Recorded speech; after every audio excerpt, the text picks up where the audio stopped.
What is going on, guys? It is Tomo Thompson Wrestling and welcome back to another video on the channel. Today we're back with another TNA video because you guys seem to really enjoy my video about the Austin Aries / John Morrison incident. So I thought, why not bring out another video regarding a crazy unscripted moment in TNA. Who we're going to be discussing today is Scott Hall.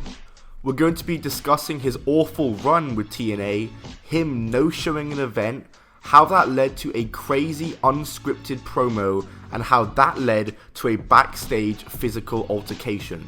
I never do like goals, but how about we hit 500 likes on this video to show me that you enjoy the TNA unscripted moments videos, and be sure to subscribe and notifications on before we get into it.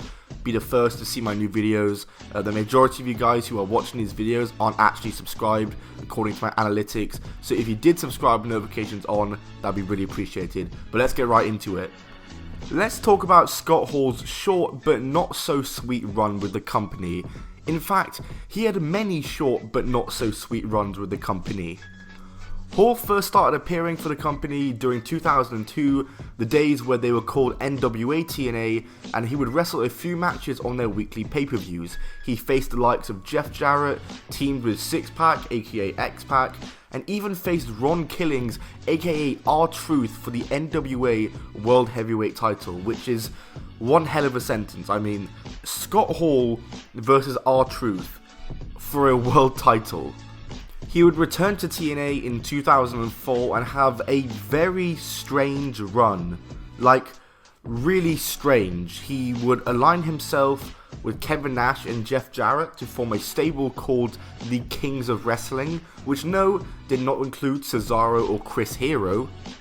He would wrestle the likes of AJ Styles. Yes, this match actually happened, and Scott Hall won. Yes, Scott Hall faced AJ Styles in 2004 and won.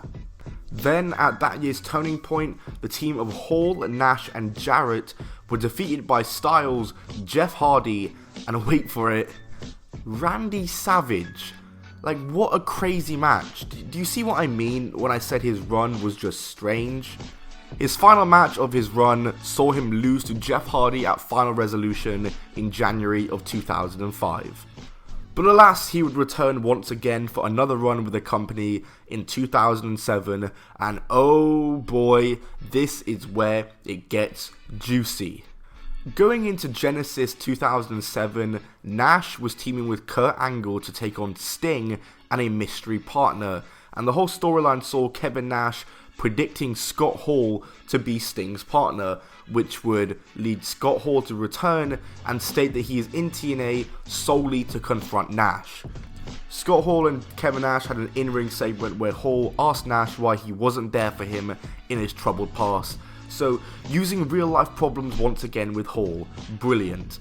The two would talk things out, Hall would forgive Nash, the two would embrace in the ring, and Hall would tell him, "I'm not Sting's partner," at Genesis. And then, on the November 29th episode of Impact, Hall, Nash, and Samoa Joe began feuding with the Angle Alliance. And this is where it actually starts to get juicy. The two teams were set to face each other at Turning Point 2007, but just backstage before the match, Samoa Joe was told he had to go into the ring and deliver some news to the fans. Samoa Joe had to go out there and deliver the news to the fans that Scott Hall had no-showed the event and introduce him and Nash's new partner, Eric Young. Joe was pretty much just expected to go out there and give some kayfabe reason why Hall wasn't there, and then introduce Eric Young, but instead, Joe went off. Samoa Joe cut one of the craziest shoot promos and verbally obliterated Scott Hall. He completely buried him, saying that Scott Hall doesn't care about TNA, that he's just there to make money and pick up the check. He talks about a wider problem in TNA of the part-timers coming in there and don't caring, and saying they're taking opportunities away from the guys who do care and want to make name for themselves. And every time he buried the part-timers in the company, he'd turn around and just stare at Nash in the eyes, almost as if it was aimed at him. He put over the likes of the Motor City Machine Guns and put over Eric Young before introducing him, and then the match took place. Samoa Joe, Eric Young, and Kevin Nash would defeat the team of the Angle Alliance, made up of Angle, AJ Styles, and Tomko. But the result of the match really didn't matter, because by the end of the show, all anyone was talking about was Samoa Joe and his promo on Scott Hall.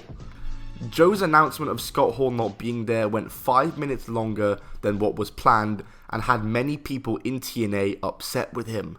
At one point in the promo, you even see him talking to someone off screen, asking them if they were angry and that he doesn't care and they can fire him.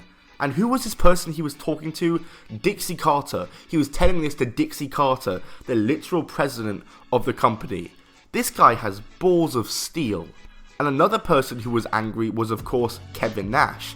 And this is obviously because Nash is good friends with Hall, and because Samoa Joe was also shooting on Kevin Nash in the promo, and that was very easy to tell. After Turning Point went off the air, the two of them supposedly, allegedly, had a very heated exchange backstage. Now, there are different stories that float around regarding this altercation. Kevin Nash claims that he slapped Samoa Joe in the face twice and that Joe backed down. Patrick from the board at F4W Online. All of Kevin Nash's shoots seem to ignore Nash throwing a hissy fit backstage after Samoa Joe shoot promo on him and Hall at Turning Point 2007. Why is a hissy fit mean smacking somebody in the face twice? Expand. I smacked him in the face twice. What'd you say? I said, was what you said out there, was it yours or was it Russo's? He said it was mine. So I smacked him in the face. I said, don't respect me and don't respect Scott. He got up. I thought he was going to come at me, so I smacked him in the head again, and he didn't do anything. What did he have to say about it? Did he apologize? The next day, he apologized in front of the whole crew. That's a hissy fit on my behalf. I mean, Joe and I are friends, but you're not going to be a bitch to me. But yes. I think actually I channeled Bob Holly. When you straightened and Matt Bourne. When you straightened him out. The first time I hit him as Matt Bourne. The second time I actually hit him as Bob Holly. You never said the fake word. You couldn't do that. You at least had the respect for the business. Maybe on you, but not to say that. Samoa Joe claims that he apologized to Nash and never mentions any sort of physical altercation. There was an incident where Scott Hall no-showed a pay-per-view. And, I was looked at and I was handed a mic, and they said, get him. I mean, that was the kind of the, and that was all I was told. So I went out there and got him, thinking that, just thinking about, well, hey, if that's what you want, this is what you're going to get. And, I ruffled a lot of feathers that day, and, a lot of people got really, really upset with me, in particular Kevin Nash. But, the thing you got to understand with Kevin, and I totally understand why, and this is really a reason why I apologized to him personally, is that, Kevin knew, and I think everybody saw the Scott Hall special recently, Kevin knew about the demons that Scott was facing. None of us really did. We don't know much about Scott. He showed up here and there, and we didn't know how serious the issue was. And, Kevin, much how I feel about guys like AJ, Daniels, Homicide, Punk, Scott Hall is Kevin's brother, and, he'll love that guy till the day he dies. And, he's made several attempts to save Scott's life, and, he still is today.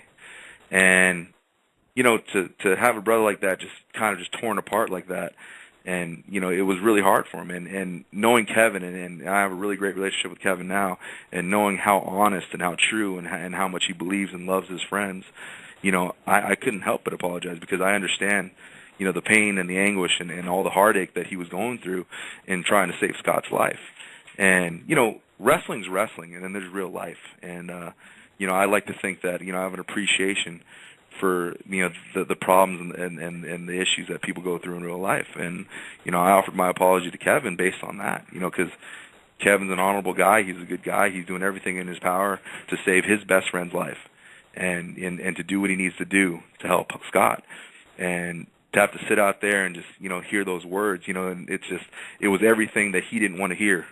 And I can understand why when he's in this battle, and I mean a battle, a literal battle to save your friend's life. So, I mean... And then AJ Styles too did an interview in which he too never mentions any sort of slap or physical altercation. Turning Point 2007, it was a Christian Coalition versus Samoa Joe and Kevin Nash against Scott Hall. Scott, no-showed the show with Joe, and on his own cuts an impassioned promo ripping on people who don't, put their heart and soul into TNA the way they do and how others do.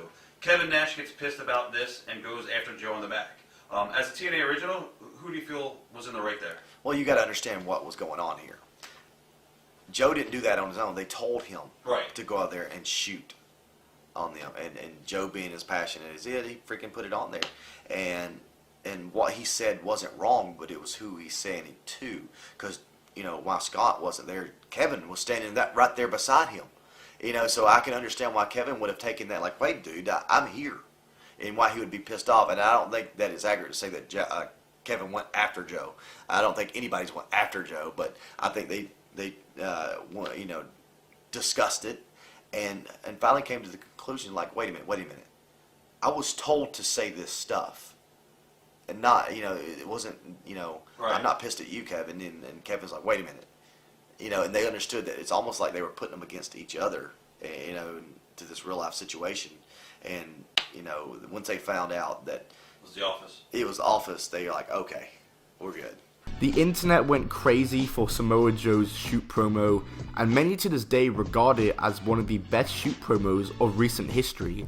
And despite the controversy surrounding Scott Hall and many people in TNA being unhappy with Scott Hall, he would actually return to the company and have one last run with them in 2010.